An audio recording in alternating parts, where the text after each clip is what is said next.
Hare Nama Hare Nama eva kevalam Kalo nasteva nasteva nasteva gatiranyata.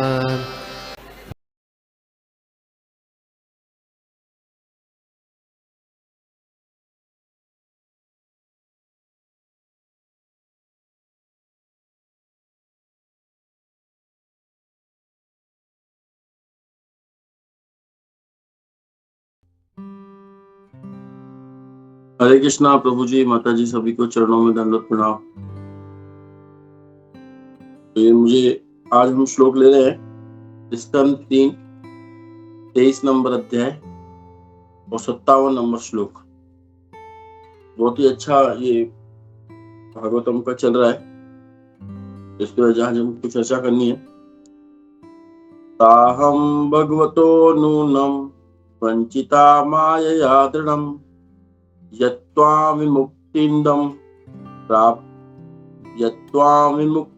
प्राप्य न मुमुक्षये बंधनात्। हे स्वामी, मैं निश्चित रूप से श्री भगवान की अलंघ्य माया द्वारा बुरी तरह से ठगी गई हूँ, क्योंकि भव बंधन से मुक्ति दिलाने वाली आपकी संगति में रहकर भी मैंने मुक्ति की चाहत नहीं की।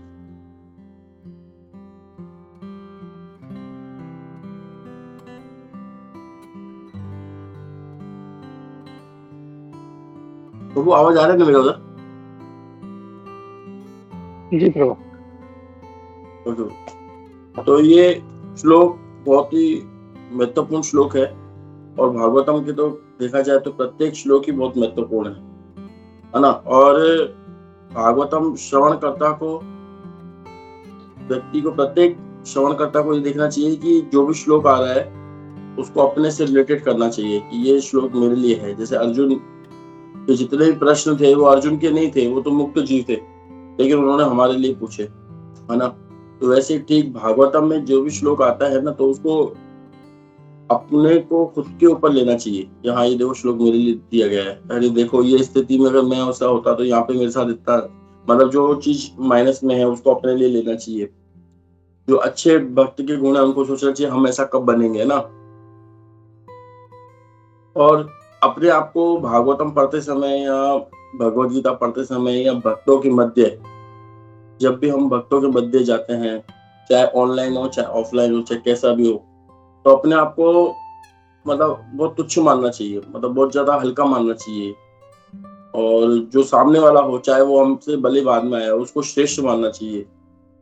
तो उनकी छोटी सी सेवा भी देख करके बहुत प्रसन्न होना चाहिए कि देखो ये कितना कर पा रहे हैं, हम पता नहीं ऐसा कर पाएंगे नहीं कर पाएंगे, है ना। तो मतलब बहुत प्रसन्न रहना चाहिए हमें उनको देख करके, प्रत्येक व्यक्ति को, प्रत्येक भक्त को। और ये भाव हमारे अंदर हमेशा रहना चाहिए। तो तृणादपि सुनीचन,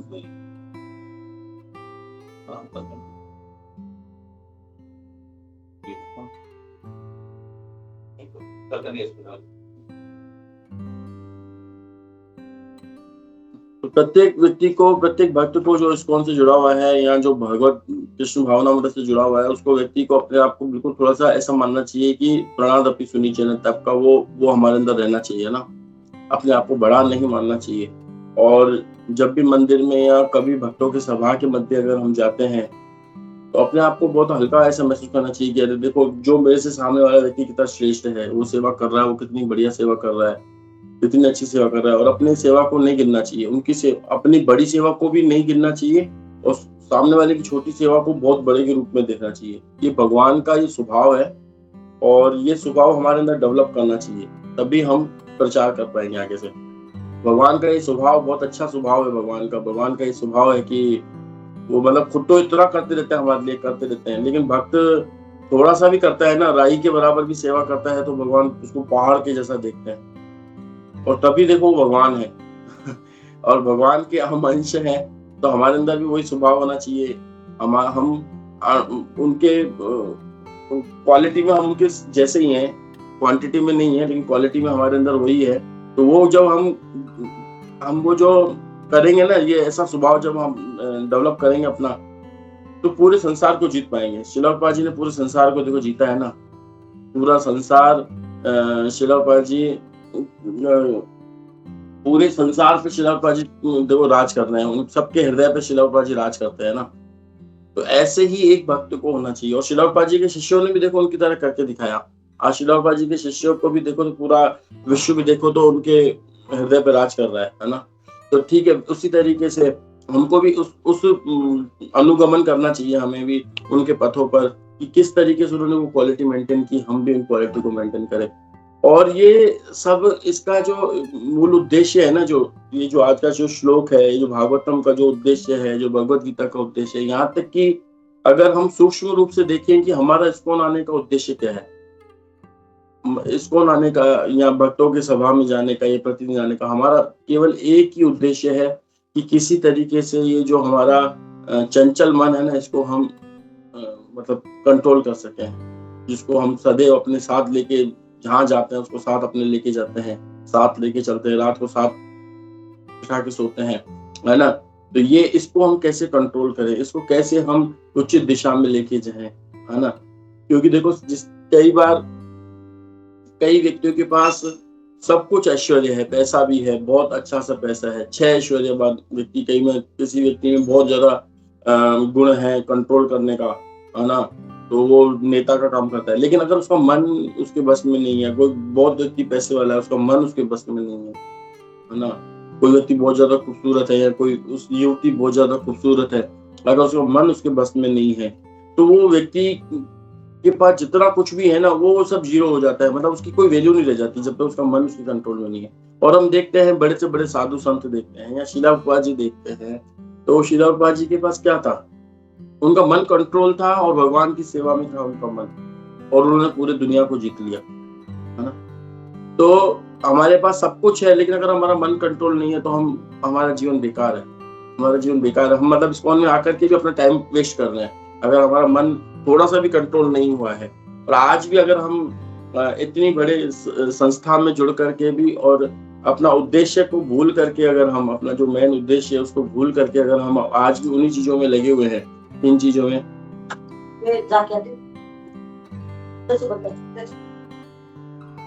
तो उन उद्देश्य को हम भूल करके कि हम आए काहे के लिए थे यहाँ पर, हमारा उद्देश्य क्या था, है ना। जब हम नए नए आते हैं हम सबका सम्मान करते हैं ना, फिर धीरे धीरे थोड़ा ज्ञान आ जाता है हमारे पास, थोड़ा सब कुछ आने लग जाता है हमारे पास, तो हम थोड़ा अपने आप को सीनियर मानने लग जाते हैं, प्रभु से हम महाप्रभु बन जाते हैं। तो फिर हम दोष दृष्टि करने लग जाते हैं, देखो मैं तो सुबह को बंगला में जा रहा हूँ, देखो तो 3 महीने हो गए, इनको आज 6 महीने हुए और इनको 6 साल हो गए, देखो आज ही बंगला में नहीं आ रहे, है ना। मैं जब देखो पूरा एक बार बैठ के करता हूँ, ये वक्त देखो थोड़ा खड़ा हो के जब करता है ना, मतलब हम केवल जो शास्त्रों के जो वचन है ना, वो दूसरों पर हम देखते रहते हैं कि ये ऐसा नहीं कर रहा, मैं तो ऐसे कर रहा हूँ, केवल कंपैरिजन में लग जाते हैं, लेकिन कंपैरिजन में नहीं है।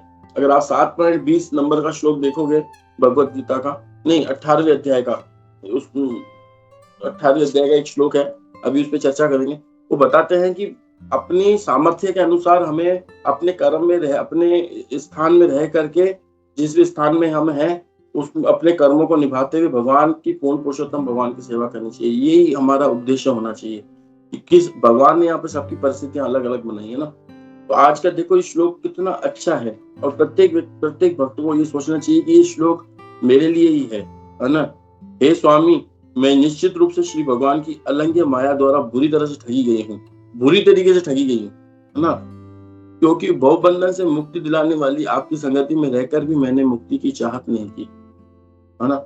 अभी एक बार एक महाराज जी बता रहे थे कि चाहत शब्द से और इच्छा शब्द से उन्होंने बताया कि चाह शब्द से महाराज जी बता रहे थे कि कोई भक्त अगर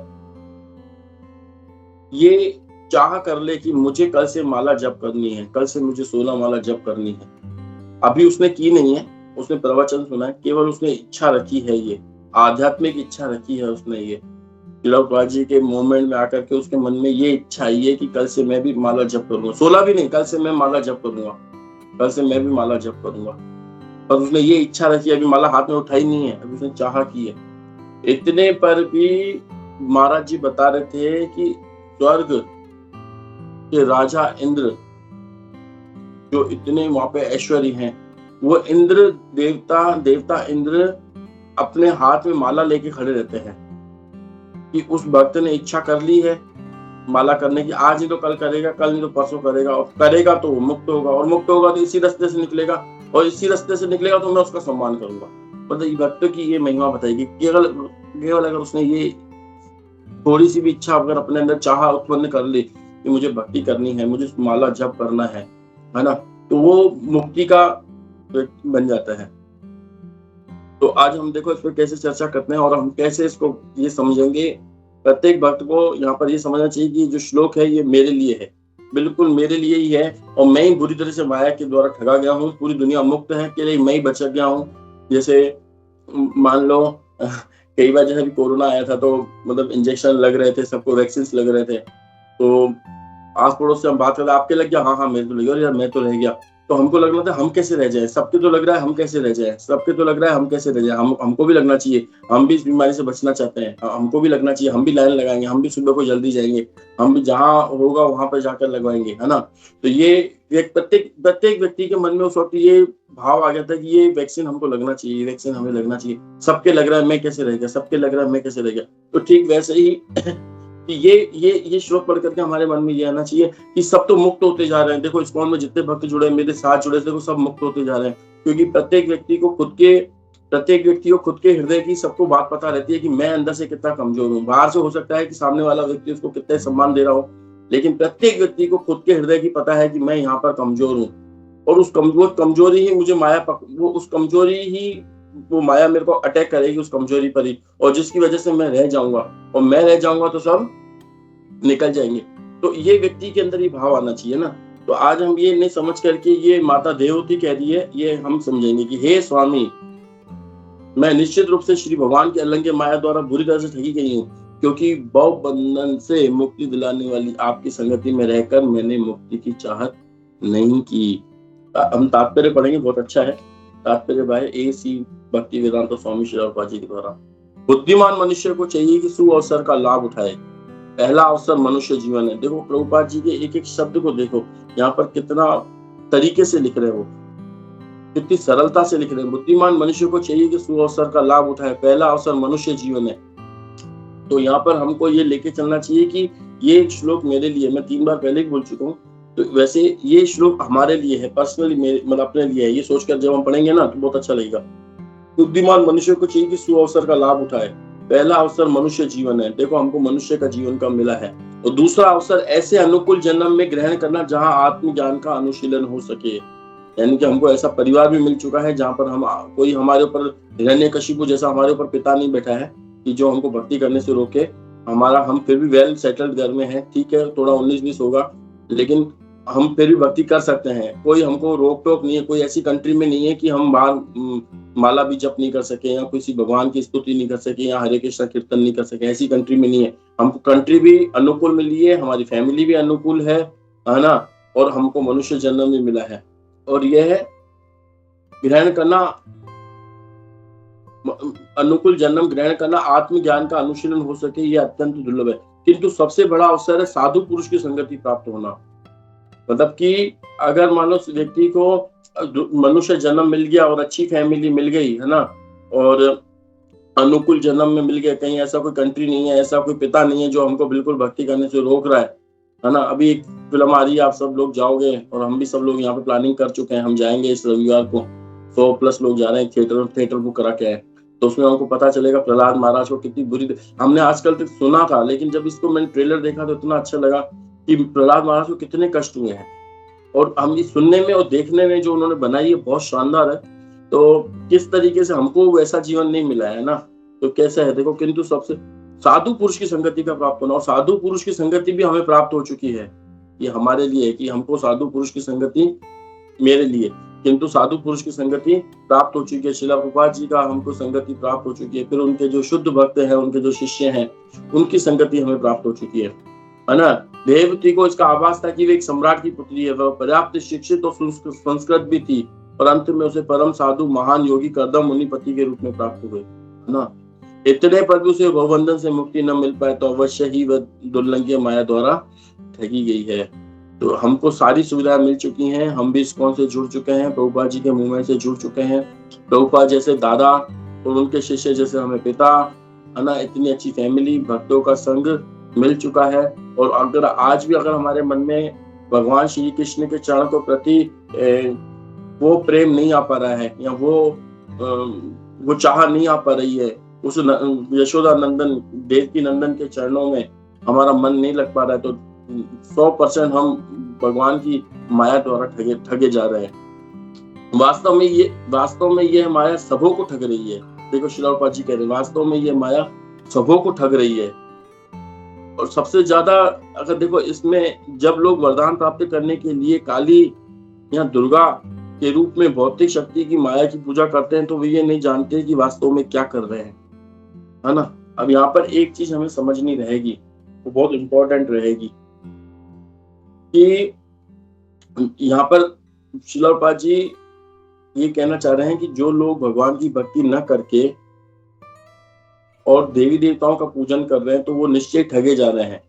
जिनकी भगवान श्री कृष्ण भगवत गीता में बताते हैं कि जिनकी बुद्धि मारी जा चुकी है ना, वो देवताओं के शरण में जाते हैं, जिनकी बुद्धि मारी जा चुकी है। अब अगर हम अपने ऊपर ले इस चीज को, तो हमारी तो बुद्धि नहीं मारी गई, क्योंकि हम तो भगवान श्री देवताओं के पास नहीं जाते हैं, है ना। लेकिन हम किसके पास आते हैं? भगवान श्री कृष्ण के पास आते हैं।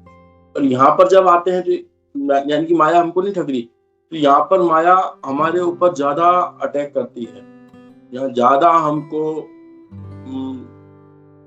हमारी ज्यादा परीक्षा लेती है माया देवी यहाँ पर। क्यों? क्योंकि अब हम सही रास्ते पे चलने जा रहे हैं। जैसे हम सही रास्ते पे चलने जाते हैं, तो ज्यादा कठिनाइयां हमारे जीवन में आएंगी, 100% जीवन में कठिनाई आएंगी। तो माया द्वारा, माया शक्ति का ज्यादा हमारे ऊपर कंट्रोल हो जाता है कि इसको रोकना है, वो कैसे रोकना है ना। और हम उनके कंट्रोल में, फिर वहां पे नहीं तो यहाँ पर हम उनके कंट्रोल में आ जाते हैं, किसी न किसी तरीके से हम उनके कंट्रोल में आए जाते हैं। तो वहां पर फिर यहाँ पर आने के बाद फिर हम अपने आप को तनादपि सुनिश्चित नहीं रख पाते हैं, अपने आप को बहुत ज्यादा ऊंचा भाव चाहिए रहता है ना। और अपने को सम्मान मिले लेकिन दूसरे को सम्मान हम नहीं दें, ये भाव हमारे अंदर में रहता है। तो यहाँ से हमें कैसे अपने आप को बचाना चाहिए, है ना, भक्तों के बीच में कैसे संबंध रहना चाहिए। एक बार परम पूज्य राधानाथ स्वामी महाराज बता रहे थे कि कलयुग ने देखा कि प्रभुपाद जी का मूवमेंट इतना बढ़ रहा है, और हर एक चीज वहां पे इतनी परफेक्ट है कि जो व्यक्ति जाता है, हरे कृष्ण महामंत्र जप करता है, और बिल्कुल वो कलयुग से मुक्त हो जाता है। कलयुग से मुक्त होने के बाद वो भगवान की प्रेम भक्ति में, अब कैसे इसको रोकें?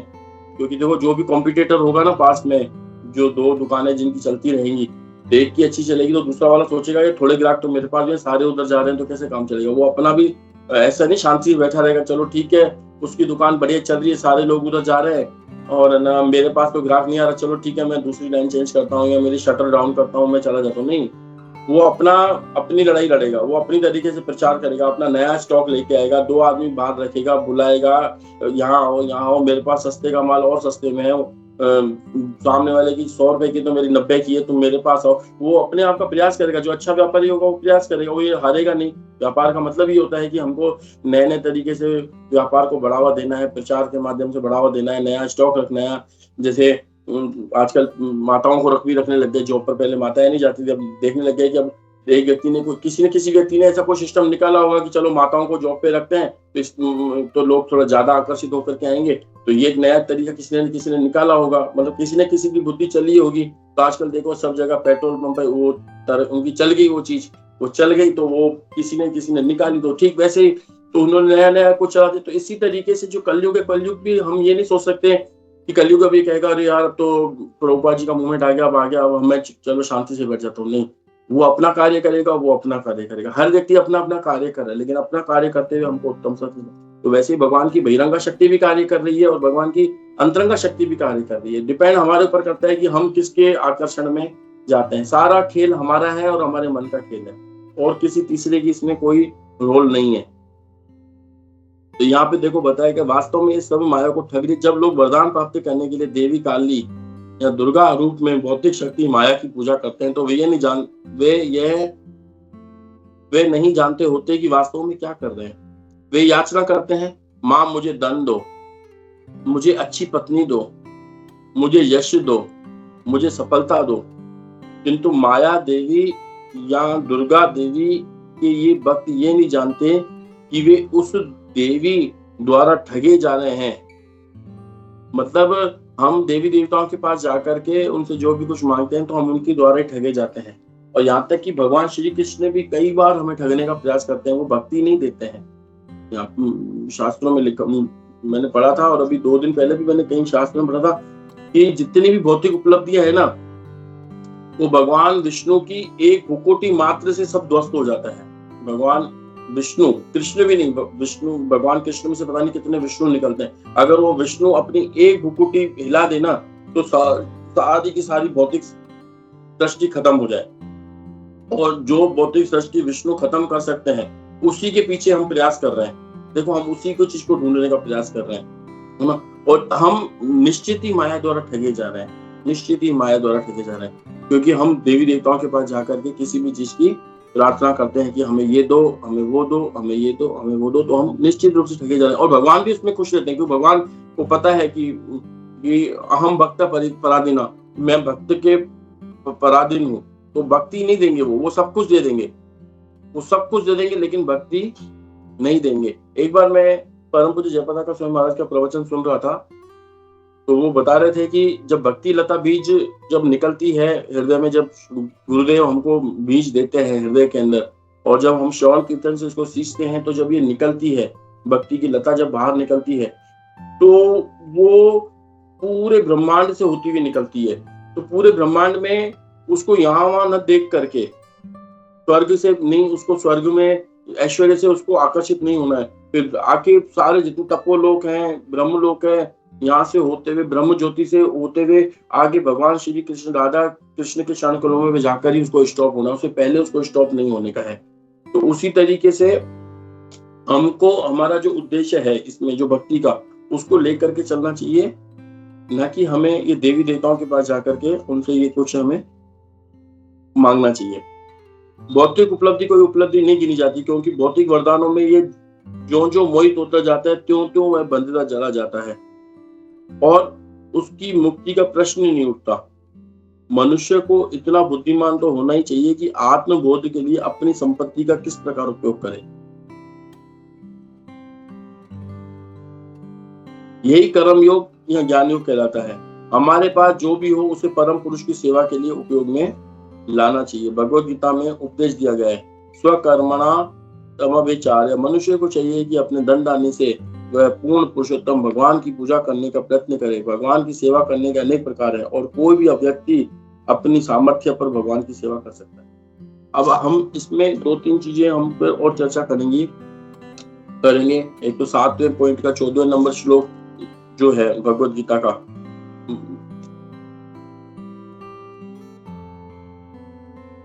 देवी ही एष गुणमयी मम माया दुरत्य मामे वये प्रपद्यन्ते माया मेताम तरन्ति ते। तो मेरी माया, यहाँ पर भगवान श्री कृष्ण बताते हैं, बहुत ज्यादा दुरत्य है, और यहीं पर ही वो बताई गई है। उसी दुरत्य माया के द्वारा हम सभी ठगे जा रहे हैं। और इसमें एक चीज हमें बहुत ज्यादा ध्यान रखना चाहिए कि कृष्ण कॉन्शियसनेस जो ये मूवमेंट है, ये मूवमेंट प्रैक्टिकल मूवमेंट है। मतलब कोई ऐसा ये पैनिक, कोई ऐसा नहीं है कि हम मतलब अपने मन मर्जी से इसमें कुछ कर सकें, ऐसा नहीं है ये। इसको प्रैक्टिकल, जो हमारे पास जिस स्थिति में है उस स्थिति में रह करके कोई व्यक्ति अपनी थोड़ी भक्ति करके भी भगवान को प्राप्त हो सकता है। थोड़ी सी भक्ति अपने, लेकिन अपने प्रैक्टिकल जीवन में रहते हुए, किसी को डिस्टर्ब न करते हुए, है ना। लेकिन कई बार देखते हैं हम इस्कॉन में, कई बार व्यक्ति आते हैं और बहुत ज्यादा ऐसे हो जाते हैं। तो अभी हम गए थे यहाँ पर हरिद्वार में गए थे, तो वहाँ पे हमारा 3 दिन का प्रशिक्षण दिया गया हमको। तो हमको ये बताया गया, एक चीज बताई गई, एक ड्रामा कराया गया हमारे सामने। वो ड्रामा क्या कराया गया? वो ड्रामा ये कराया गया कि इस्कॉन में जुड़ने के बाद एक ऐसा ड्रामा किया गया जिसमें गलत तरीका बताया गया इस्कॉन से जुड़ने का। एक गलत तरीका बताया गया इस्कॉन से जुड़ने का, मतलब किस तरीके से। तो उसमें ये दिखाया गया कि एक व्यक्ति था, वो इस्कॉन से जुड़ता है और बहुत ज्यादा प्रभावित होता है। तो वो 16 माला जप करता है, 4 नियमों का पालन करता है, और ऐसा करते करते वो अपने घर ही जाता है। तो एक दिन सुबह को जल्दी उठता है।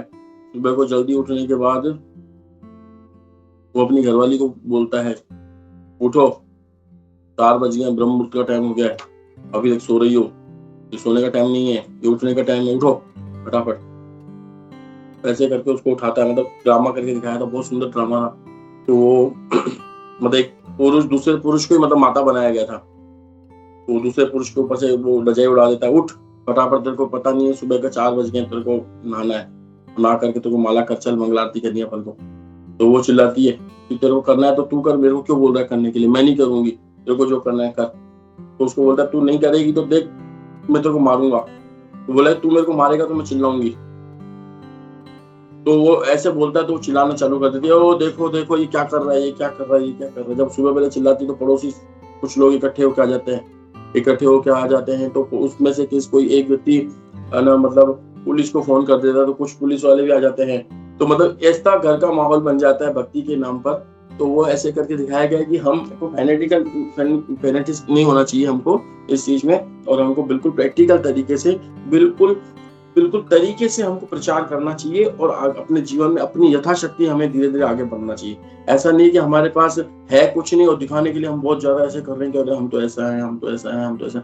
और कई वक्त मतलब ऐसा नहीं होना चाहिए हमें कि हम अपने इस लेवल पर हैं और हम बाहर दिखा रहे हैं कि नहीं हम तो बहुत ज्यादा ऊंचे लेवल के इस वक्त डिवोटी हैं, और हम अंदर से पता है कि हम सुबह को उठ भी नहीं पा रहे, माला भी नहीं कर रहे हैं, और सबको दिखा रहे कि नहीं मैं तो सुबह को देखो 7 बजे से पहले भी तो मेरी 16 माला हो जाती है, भागवतम मेरा पूरा हो जाता है, भगवत गीता तो मेरी 3 बार हो चुकी है, चाहे हुआ है आधे बार भी नहीं हो। तो उस वक्त मतलब हमको प्रैक्टिकल रहना चाहिए और सरल स्वभाव में, नहीं मेरे को भगवान समय दो, मैं इस चीज को मैं कर पाऊँ, है ना। तो हमको इस तरीके से आगे बढ़े, यथाशक्ति हमको धीरे धीरे आगे बढ़ना है। जैसे भौतिक संसार में लोगों के पास होता कुछ भी नहीं है, कई बार अंदर से लोग खोखले होते हैं, लेकिन दिखाते बाहर से ऐसे हैं। एक मतलब चाहे घर के ऊपर भी लोन चल रहा हो और चाहे गाड़ी बाजार में खरीदनी पड़े, बढ़िया वाले लोगों को दिखाने के लिए एक बड़ी गाड़ी भी लेकर के आ जाएंगे और बढ़िया कपड़े पहन के घूमेंगे, लोग सोचेंगे यार तो बढ़िया आदमी। लेकिन जो बुद्धिमान मनुष्य होगा ना, जैसे एक बार एक व्यक्ति बता रहा था मेरे को, मतलब मेरे खास रिश्तेदार था, बोले संसार में जितने ज्यादा जो मतलब पैसे में जो लोग घूमते हैं ना बड़ी बड़ी गाड़ियों में, उनके ऊपर मुझे कम विश्वास होता है। बोले क्यों, कब व्यक्ति कब धोखा देके किसी का पैसा लेके भग जाए पता नहीं पड़ता। लेकिन जो सिंपल सोबर व्यक्ति है ना, अपनी मजदूरी करके कमा रहा खा रहा है ना और अपना घर चला रहा है ना, वो थोड़ा ज्यादा मुझे अच्छा लगता है। मतलब ये किसी को धोखा नहीं देगा। लेकिन जो बड़े बड़े जो लोग होते हैं ना, जिनके बड़ी बड़ी गाड़ियां होती हैं, बड़े बड़े बंगले होते हैं, इनके ऊपर कितना क्या है, इनके ऊपर का बैग, इनके पीछे का क्या है ना, किसी को कुछ पता नहीं, कब आधी रात में फेल हो जाए। और ऐसा देखा भी गया रियली में। लेकिन जो सिंपल लोग होते हैं, सोबर लोग होते हैं, वो धीरे धीरे अपने चलते जाते हैं। तो वैसे ही हमको कंपेयर करना चाहिए भक्ति के मामले में। तो हम भी सिंपल तरीके से हमको जो है, नहीं प्रभु जी हमको आज 5 साल हो गए जुड़े हुए, लेकिन एक बार भी मेरा भागवतम पूरा कंप्लीट नहीं हुआ है। भगवान से आप तो कंप्लीट कर चुके हो, कृपया करके मेरे लिए भगवान से प्रार्थना करो। श्रील प्रभुपाद जी आप भी मेरे से प्रार्थना, आपसे भी हम कृपा मांगते हैं कि हमारा भी भागवतम और भक्तों की तरह कंप्लीट। सिंपल रहकर हम जितना भक्ति में आगे बढ़ सकते हैं ना, उतना दिखावा करके हम आगे भक्ति में नहीं बढ़ सकते हैं। तो ये जो माता देव होती है, ये भी कर सकती थी ना। देखो आप इतनी अच्छी भक्ति कर रहे हो मेरे पति देव, मैं आपके शरणागत हूँ, तो आधा तो मेरे को वैसे भी मिलेगा ही मिलेगा, और मैंने आपकी इतनी सेवा की है, मेरे पास तो सब कुछ है। मेरे पास देखो मैं क्षत्रिय की मतलब देखो शूद्र और वैश्य से देखा जाए तो क्षत्रिय एक ऊंचा लेवल है। अगर शूद्र से कंपैरिजन किया जाए और वैश्य से कंपैरिजन किया जाए, तो जो क्षत्रिय है उसका बस एक स्टेज और पार करते ही वो ब्राह्मण की पत्नी बन चुकी है। तो उसके पास एक अच्छा स्टैंडर्ड लेवल था मतलब भक्ति करने के लिए, तो बोल सकती थी। लेकिन वो भी लास्ट में यही बोली कि मैं माया द्वारा ठगी जा चुकी हूँ, क्योंकि उसने लास्ट में अपनी 9 पुत्रियां मांग ली, 1 पुत्र मांग लिया, उनको भक्ति से हटा करके वो चारों तरफ घुमा दिया। लेकिन ये अपना जो एक वो भजन आता है ना, कौन सा, मौसम पतित पावन, मौसम चैतन्य दया करो मोरे, मौसम पतित प्रभु। तो वो उसमें अपने आप को मतलब मेरे समान कोई पतित नहीं मिलेगा। तो हम क्या अपने आप को पतित बोलते हैं, लेकिन मानते नहीं है। हकीकत में हमको मानना चाहिए, माता देवती से सीखना चाहिए। वो स्पष्ट शब्दों में अपने पति को कह रही है कि मैं माया द्वारा ठगी जा चुकी हूँ, और ये अंदर से रियलाइजेशन होना चाहिए।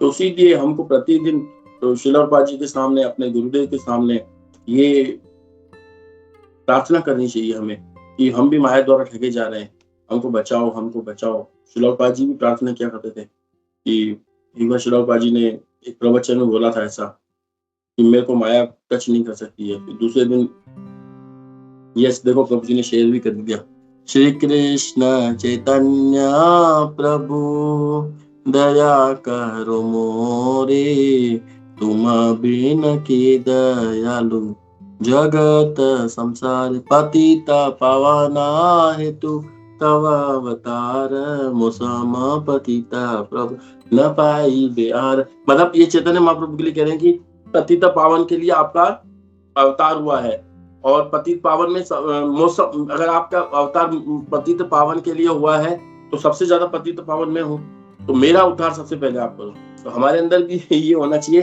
कि मैं सबसे ज्यादा पतित हूँ, मेरा उद्धार होना चाहिए। लेकिन क्या है, हमारी क्या समस्या है कि हम बोलते हैं लेकिन मानते नहीं है। इस चीज को मानना चाहिए, मतलब बोलते हैं हाँ हाँ हम पतित है, ये मानना चाहिए, रियलाइजेशन करना चाहिए। हाँ देखो कितना मैं पतित हूँ, इतना समय मुझे जुड़े हुए हो गया, आज मेरे एक माला मेरी ढंग से तो होती नहीं, आज मेरी 16 माला, और ये अगर 64 माला का श्रीलौपा जी ने नहीं किया होता तो हम तो फेल हो जाते अब तक। तो अगर 16 माला नहीं किया होता ना प्रभुपाद जी ने, जो कि फॉरेनर्स के लिए किया था, हमारे लिए भी नहीं किया था, अगर ये हमारे को 64 माला का होता ना, मैं समझता कि आज दीक्षा हो ही नहीं पाती कई लोगों की। तो प्रभुपाद जी की, जगत गुरु श्रीलौपा जी की स्पेशल कृपा थी कि 16 करके हम जैसे पतितों का भी तार गए। अगर ये 64 की 64 ही रखे होते ना, तो मेरे को लगता है इसको हमें दीक्षा के लिए कोई गिने चुने गोपी मनोहर प्रभु जैसे, और जो 1-2-4 भक्त हैं वही ले सकते थे, हम हमारा तो कोई नंबर भी नहीं आ पाता कभी। तो इसीलिए मेरा भी नहीं हमको मान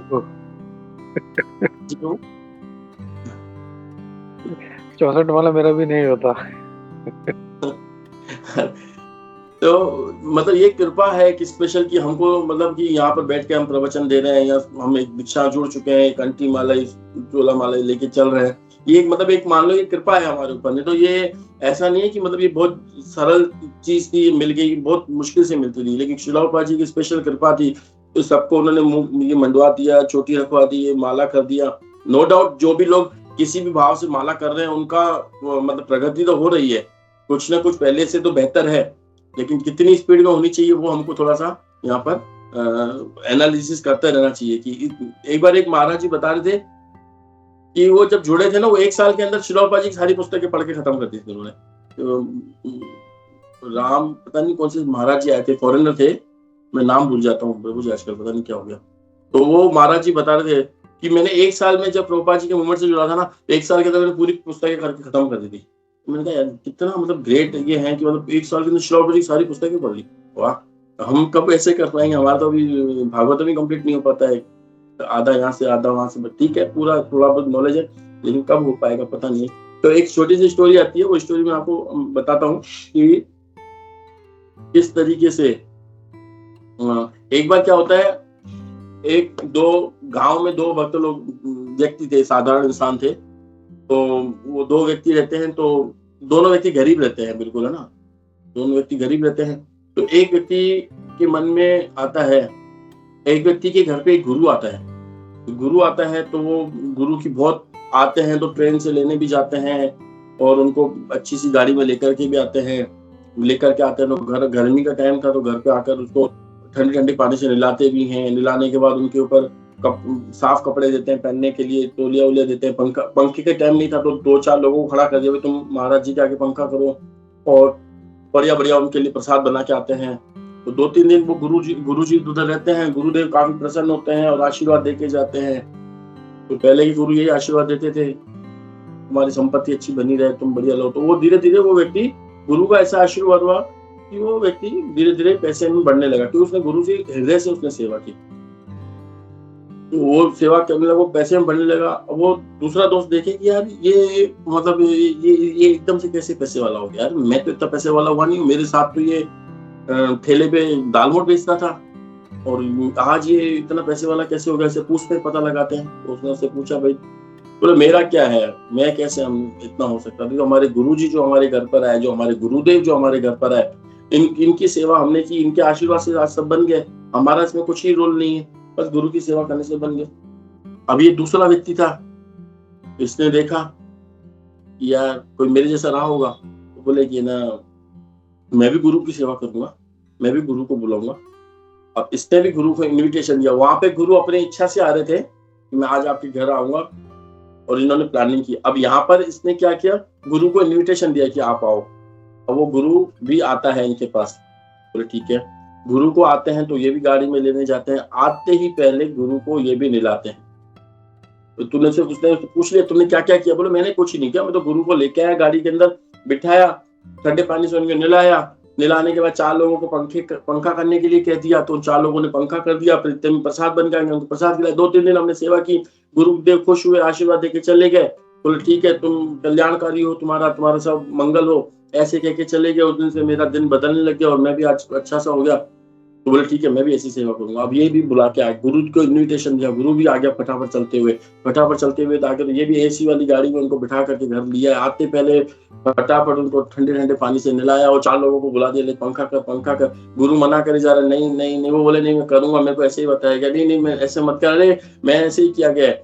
अरे भाई मत कर, मेरे को नहीं चाहिए। उसके सामने ठंडी राबड़ियां, छाछ वगैरह ये लेके आ रहे हैं। अब उसका जो आया था मई जून में गुरु, अब इसका आया है दिसंबर में गुरु। अब देखो समय का कितना फर्क है। वो ठंड का समय था, बिल्कुल दिसंबर जनवरी की ठंड रहती है यहाँ पर तो, और यहाँ पर ये मई जून की ठंड। तो उन्होंने उसको ठंडे पानी से नहलाया, तो इसने भी इसको ठंडे पानी से नहलाया। इसको 4 पंखे और कर दिए, ठंड में नहा के आया है गुरुदेव बेचारा। ठंडे ठंडे पानी से जबरदस्ती नहलाया गया, मटके के पानी से नहलाया गया जबरदस्ती उस गुरु को।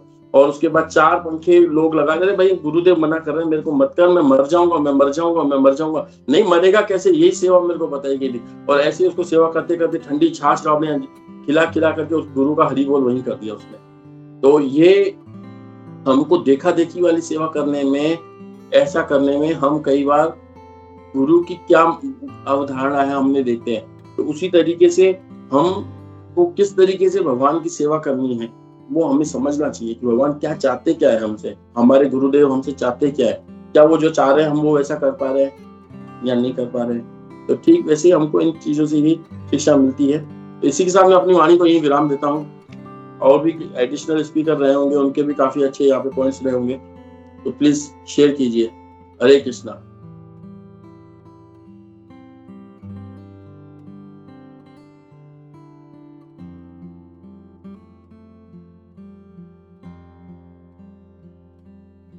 हरे कृष्णा। धन्यवाद प्रभु, बहुत बहुत धन्यवाद। तो कृष्णा प्रभु जी, धन्यवाद, प्रणाम प्रभु जी। आप बहुत सुंदर क्लास था प्रभु जी, आप हमेशा ही बहुत सुंदर क्लासेस देते हैं प्रभु जी। ये तो बहुत सुंदर श्लोक था, बहुत कुछ सीखने का है। जैसे कि मेरे बुद्धिमान मनुष्यों को क्या करना चाहिए, हमारा अवसर, ये जो हमें मनुष्य शरीर मिला है, तो इसका मेन इम्पोर्टेंस क्या है, कैसे हमें मतलब कैसे हमें चलना चाहिए। तो मनुष्य शरीर जो मिलता है उससे हमें ये जो इसी श्लोक में है, अवसर जो लाभ उठाना चाहिए, कैसे जो मनुष्य जन्म का लाभ उठाना कैसे चाहिए, हमें भगवान का भक्ति करना चाहिए। और परिवार जो है वो हमें अगर अच्छी परिवार, भक्त परिवार मिले तो उससे भी बहुत ही लाभ होता है हमें भगवत भक्ति में आगे बढ़ने के लिए। और फिर जो सबसे दुर्लभ जो होता है वो साधु व्यक्ति का संग, साधु संग करना, ताकि हमारा भक्ति और भी अच्छी तरह से आगे बढ़ सके। और फिर इधर ये श्लोक में आपने बताया प्रभु जी, जो काली माता और दुर्गा माता का जो पूजा करते हैं वो लोग उसको सब कुछ मिलता है, भौतिक जगत का सुख मिलता है, लेकिन वो एक्चुअल वो हमारा मकसद नहीं है। मनुष्य जीवन का जो लक्ष्य है वो लक्ष्य माता को पूजा करने से वो मिलता नहीं है, वो सिर्फ भगवान के पास जाने से, भगवान का भक्ति करने से ही मिलता है। ये हमें समझना जरूर चाहिए। भगवतम से ये सीख हमें अवश्य मिलता है कि भगवान का भक्ति करना चाहिए, क्योंकि भगवान का भक्ति करने से ही सब कुछ मिलता है और हमें ये माया से हम छुटकारा हमें मिल सकता है। और बहुत सुंदर, बहुत कुछ बताए प्रभु। तो और फिर हमारा जो कुछ है वो सब कुछ भगवान को अर्पित करना चाहिए, सेवा पूजा करना चाहिए। और फिर तभी हमें जीवन से मुक्ति, मतलब तभी हमें आनंद, जीवन में सही आनंद सही मायना हमें हमारा जीवन में मिल सकता है। हरे कृष्णा प्रभु जी, दंडवत प्रणाम सभी भक्तों के चरण में, दंडवत प्रणाम। हरे कृष्णा। हरे कृष्णा माता जी।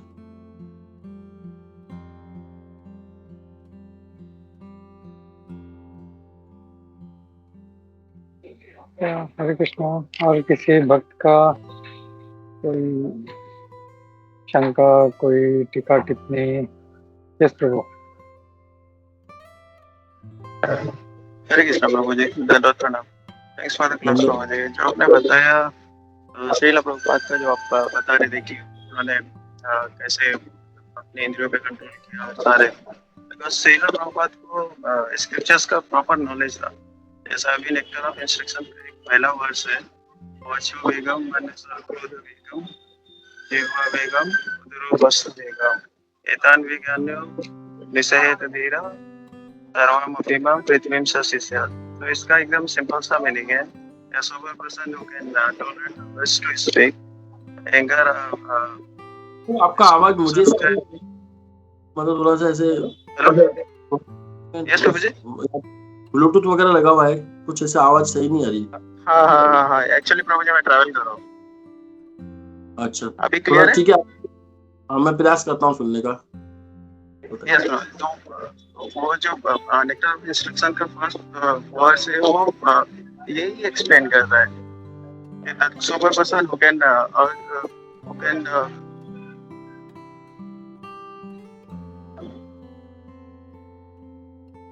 हरे कृष्णा, आवाज आ रहा है प्रभु जी? हाँ, पर सुन नहीं पाया। किसी और भक्त ने कुछ सुना हो तो यहाँ कुछ पता, मतलब मैं सुना नहीं मैंने अच्छे से। First verse, nectar of instruction का फर्स्ट वर्स, उसका ट्रांसलेशन जो आपने बताया एग्जैक्टली वही है प्रभु जी। मतलब प्रश्न में या कमेंट्स है, ये भी नहीं समझ रहा, कमेंट्स है या प्रश्न है क्या? नेक्टर ऑफ इंस्ट्रक्शन का फर्स्ट वर्स है प्रभु जी, वो सेम ही है। वाचो वेगम वाला। यस प्रभु जी। और सेकंड था प्रभु जी, इस होलीनेस गोपाल कृष्ण गोस्वामी महाराज जब भी यहाँ पे थे वृंदावन में, तो उनके ये कुछ दिन पहले ही गुरु महाराज के इनके महाराज के ये शरीर छोड़ने के कुछ दिन पहले ही वो वृंदावन में थे। तो वो कुछ सीनियर डिसाइपल्स के साथ बैठे थे, तो उसमें से किसी ने, एक सीनियर डिसाइपल ने उनसे क्वेश्चन किया था कि ये गुरु महाराज ये एक सवाल था, तो उन्होंने बोला कि बताओ। उन्होंने पूछा कि माया से कैसे बचे। तो उन्होंने फिर प्यारी से स्माइल दी और बाद में ऐसे साथ बैठ गए। तो फिर बोले कि surprise, I have a surprise for you. तो फिर वो लोग क्यूरियस हो गए कि हमें कुछ तो शॉर्टकट मिल गया, अभी हम लोग वो शॉर्टकट से माया को बीट कर सकते हैं, या माया से मतलब इजीली हम लोग जीत सकते हैं। तो फिर महाराज ने बताया कि महामंत्र जो हम लोग रोज चैंट करते हैं, this is more powerful than the maya. तो आप अगर जितना प्योर आपकी चैंटिंग होगी, उतना प्योर मतलब उतना इजी होगा आपको माया से बचने का। यही जस्ट शेयर करना था प्रभु। हरे कृष्ण। सही कहा प्रभु जी आपने।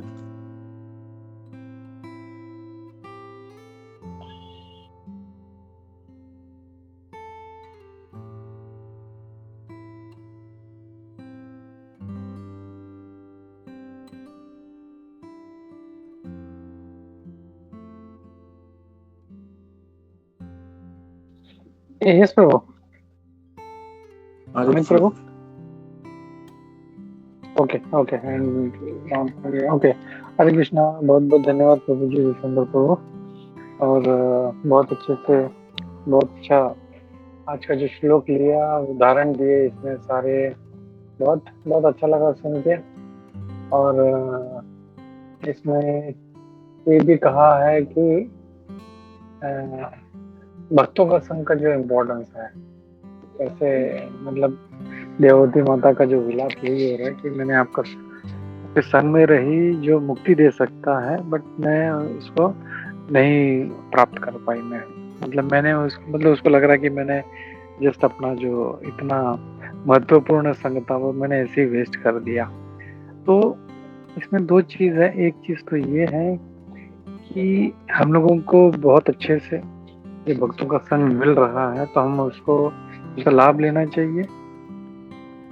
और दूसरा ये कि जितना भी हम लोग साधु संग में रहें, भक्तों के संग में रहें, हम लोग को ये लगना चाहिए कि और मिले और मिले और मिले। तो ये एक जो गुण है हम लोग का देवती माता से देख रहे हैं इसमें, तो वो हम लोगों को कोशिश करनी चाहिए जितना हो सके हम लोग भक्तों का संग ले सकें। बहुत बहुत धन्यवाद प्रभु, बहुत अच्छा लगा सुन के। और हम लोग ऐसे ही आगे मिलते रहेंगे। हरे कृष्णा। विनोद प्रणाम प्रभु। हरे कृष्णा। ग्रंथराज श्रीमद् भागवतम की जय। श्रील प्रभुपाद की जय। इस्कॉन गुरुविंद की जय। सभी उपस्थित भक्तों की जय। हरे कृष्णा।